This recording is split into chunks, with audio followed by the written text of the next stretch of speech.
এডিআৰিৰ মৌখিক পৰীক্ষা অহা 17 জুনৰ পৰা আৰম্ভ হ'ব।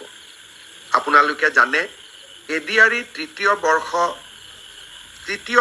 থাৰ্ড গ্ৰেড অৰ্থাৎ তৃতীয় বৰ্গৰ বাবে যিসকল উত্তীৰ্ণ হৈছে তেওঁলোকে 3টা পৰীক্ষা দিব লাগিব।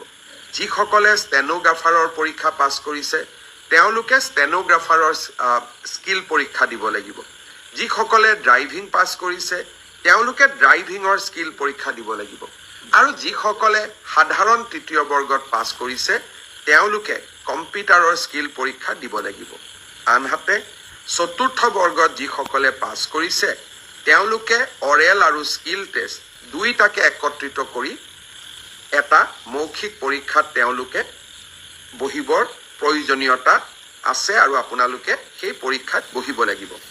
মই আশা কৰোঁ আমি জুলাই মাহৰ 15 তাৰিখৰ আগতে এই মৌখিক পৰীক্ষা বা স্কিল পৰীক্ষাৰ গোটেই পৰ্যায়টো শেষ কৰিম আৰু মই আগতেই কৈ অহাৰ দৰে 10 অক্টোবৰৰ দিনাখন আমি আপোনালোকৰ হাতত যোগ্যজনৰ হাতত নিয়োগ পত্ৰ তুলি দিবলৈ প্ৰচেষ্টা কৰিম।